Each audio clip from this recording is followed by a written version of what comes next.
Perkenalan kepada Islam liberal pada abad ke-15 hingga 16 di Eropah, liberal bermaksud tidak terikat atau bebas daripada kekangan dari segi percakapan dan perbuatan. Liberalisme berasal daripada falsafah humanisme yang mempersoalkan kuasa gereja semasa zaman Renaissance. Gerakan ini dinamakan sebagai permulaan liberal pada zaman kebangkitan dari kalangan parti Whigs di Britain, ahli falsafah di Perancis. Gerakan untuk pemerintahan sendiri di tanah jajahan atau koloni British di New England, Amerika Utara yang menentang pemerintahan beraja yang berkuasa mutlak dan bentuk agama yang dianggap kuno dan yang berpaderi. Pada abad ke-18, liberal mula muncul dalam dunia Islam akibat daripada pengaruh gerakan liberalisasi agama yang telah berlaku di barat pada abad ke-16 hingga ke abad 17. Gerakan ini dilebori oleh beberapa orang tokoh iaitu John Locke, Rousseau, Adam Smith dan J.S. Mill. Mereka memperjuangkan kebebasan individu sehingga menafikan nilai-nilai moral dan transcendental. Bermula daripada abad ke-18 ini, pemikiran liberal telah berkembang ke seluruh dunia termasuk Malaysia. Pemikiran ini telah diterima oleh segelintir pemikir Islam dan diperkembangkan oleh mereka dengan istilah Islam liberal. Ciri-ciri fahaman Islam liberal ialah yang pertama, mereka mengandung fahaman pluralisme, iaitu fahaman pluralisme ialah fahaman yang menyatakan bahawa semua agama adalah sama, yakni benar belaka. Orang Islam tidak boleh meyakini bahawa hanya agama Islam sahaja yang benar. Sebaliknya, mereka hendaklah mengiktiraf agama lain juga benar dan betul. Urus Setia Jaringan Islam Liberal Ulil Absyar Abdallah dalam majalah Katra Indonesia keluaran 21 Disember 2002 menyatakan semua agama sama, semuanya menuju jalan kebenaran. Dengan fahaman inilah, maka lahirnya ideologi Pancasila di Indonesia. Darinya juga, penganut fahaman Islam liberal menyeru agar dibina perkahwinan campur antara agama kerana semua agama adalah benar dan betul, dan perkahwinan sebegini sememangnya telah diamalkan di Indonesia. Hal ini menunjukkan kejayaan besar golongan Islam liberal di sana. Di Malaysia, penularan fahaman pluralisme dapat dilihat dalam kes-kes yang berikut. Seperti yang pertama, sambutan kongsi raya, iaitu menyambut perayaan agama secara bersama-sama di antara agama-agama di Malaysia seperti agama Islam, Hindu, Cina dan Kristian. Walaupun telah ditegur oleh mufti dan para ulama dalam Muzakarah Ulama 2006 pada 13 Jun di Perak sebagai bertentangan dengan Islam, namun golongan Islam liberal menolak pandangan mufti dan ulama-ulama tersebut dan menuduh mereka jumud, kolot atau berfikiran tertutup.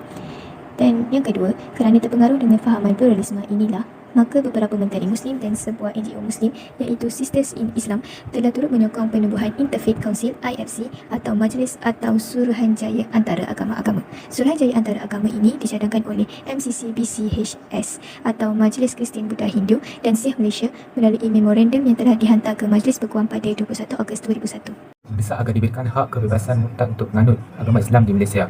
Dalam isu murtad, seperti kes Lina Joy, Azrina Jalani, golongan Islam liberal di Malaysia antara yang mendesak agar penganut Islam diberi hak untuk murtad dari agama Islam tanpa sebarang tindakan undang-undang dan tanpa tertakluk dengan keputusan Mahkamah Syariah. Seorang peguam yang juga merupakan ahli parlimen daripada Parti Kerajaan iaitu Zaid Ibrahim pernah mengungkapkan isu murtad ini dalam satu forum yang dianjurkan oleh Syukaham pada 9 September. Bagi kelompok Islam liberal yang jahil ini, mereka berhujah bahawa hak untuk murtad menurut mereka adalah kebebasan beragama yang juga diakui oleh Al-Quran. Mereka menyalah tafsirkan ayat Allah yang berbunyi tiada paksaan dalam agama.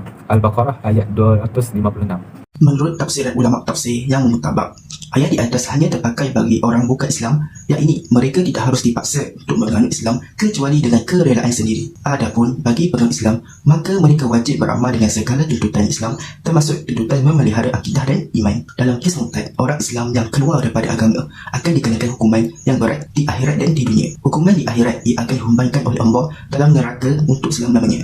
Adapun hukuman di dunia, ia akan dibunuh sebagaimana yang sabit dengan dalil as-sunnah yang sahih iaitu sabda Nabi Muhammad SAW yang bermaksud sesiapa menukar agamanya yakni murtad maka hendaklah kamu membunuhnya. Riwayat Imam Bukhari, Ahmad, Abu Daud dan lain-lain dari Ibnu Abbas. Ciri fahaman Islam liberal yang ketiga adalah ayat-ayat Al-Quran perlu ditafsir semula agar selari dengan peredaran zaman. Menurut golongan Islam liberal, Al-Quran perlu ditafsir semula tanpa terikat dengan tafsiran ulama terdahulu. Tafsiran ulama terdahulu telah jauh ketinggalan dan tidak sesuai lagi untuk zaman sekarang. Dalam mentafsir Al-Quran, tidak perlu terikat dengan ilmu asbabun nuzul, nasih wal mansuh, tafsiran Rasulullah, para sahabat dan ahli-ahli tafsiran terdahulu. Memadai menurut mereka, tafsiran itu menepati logik akal dan rasional. Semua umat Islam perlu kembali kepada asas-asas Islam dengan menolak tafsiran klasik iaitu lama yang telah ketinggalan zaman. Kepada umat Islam, kita menyeru supaya digerakkan usaha-usaha membuat tafsiran Al-Quran berdasarkan kaedah saintifik.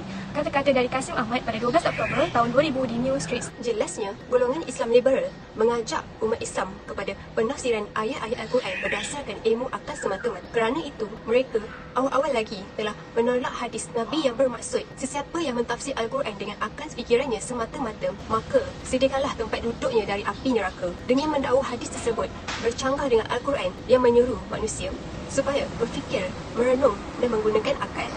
Seterusnya ialah larangan wanita daripada menjadi pemimpin termasuklah dalam solat. Hak mutlak suami untuk mencerai isteri juga merupakan hukum syariat. Selain itu, larangan perkahwinan antara orang Islam dengan orang bukan Islam. Dan akhir sekali ialah undang-undang moral agama yang dikatakan melanggar hak asasi dan kebebasan manusia. Demi menjayakan hasrat mereka itu, maka mereka menyeru kepada pembaharuan fiqh secara bebas tanpa perlu merujuk kepada ulama dan disiplin ilmu usul fiqh. Golongan Islam liberal menolak autoriti ulama dalam bidang agama. Mereka amat menekankan kebebasan berpendapat bahawa sesiapa sahaja berhak bercakap tentang agama. Seterusnya, mempertikaikan syariat Allah dan hukum mahkamah dengan hujah rasional. Pada pandangan mereka, hukum syariat Islam adalah ciptaan ulama dan fuqaha. Oleh itu, mereka menganggap bahawa syariat Islam tidaklah suci secara sepenuhnya dan ia terdedah kepada layan semula dan kritikan masalah hukum hakam syariat yang kotil. Antara hukum hakam syariat yang pandangan mereka yang perlu nilai semula ialah hukum faraid yang tidak sama rata antara lelaki dan perempuan. Seterusnya ialah keharusan poligami bagi mudahnya kewajipan bertudung ke atas wanita, hukuman bunuh kepada orang yang murtad, hukum jenayah hudud yang menurut mereka adalah pengaruh budaya Arab jahiliah. Ciri-ciri pemikiran Islam liberal yang kelima ialah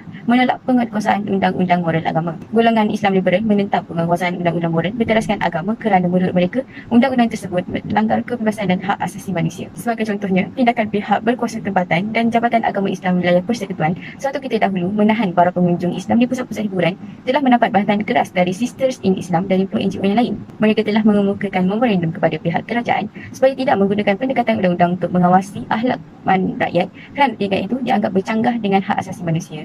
Dalam satu kenyataan, SIS meminta pihak kerajaan agar membubarkan semua undang-undang agama yang menghalang rakyat daripada mengecapi hak asasi peribadi dan bersuara. Malahan pertubuhan itu juga tidak bersetuju dengan apa cara dan usaha menggunakan undang-undang untuk memelihara iman seorang Muslim. Hal ini kerana persoalan yang berkaitan dengan moral dan agama dianggap sebagai hak peribadi dan kebebasan tersebut tidak seharusnya dikawal dengan menggunakan kuasa perundangan. Pasca PRU 14 ini telah menyaksikan banyak tuntutan kelompok pendukung Islam liberal dan pluralisme agama digemakan. Pihak kepengaruhan mereka semakin menyelah kerana mereka merasakan mereka telah memberikan sumbangan kepada kemenangan pihak. Sebagai menggulung segala yang telah diperkatakan, umat Islam telah mengambil cermin perkembangan semasa yang berlaku, mendengarkan fahaman yang Mu'tazilah yang akan mengganggu kelestarian agama Islam dan penganutnya. Azhar moden sedang mengepung umat ini daripada segenap penjuru dengan sengaja fitnah mereka dengan biarkan agama kita terus diserang oleh gembong-gembong liberal. Kita semua wajar mempertahankan solusi Islam dengan membentengi agama daripada terjahan serangan fahaman liberal atau Mu'tazilah. Seterusnya, masyarakat Islam perlu dan menilai secara kritis fahaman ini kerana ianya banyak berselindung di balik tabir hak kebebasan beragama dengan hak asasi manusia. Oleh itu, peranan semua pihak yang cintakan agama, bangsa dan negara perlu digembalikan bersama dengan memperkasakan pendidikan Islam di setiap peringkat pengajian. Manakala dakwah Islamiah perlu disebar luas kepada masyarakat dengan kekuatan ilmu, kebijaksanaan, penguatkuasaan bagi menghadap tentangan gerakan Islam liberal ini.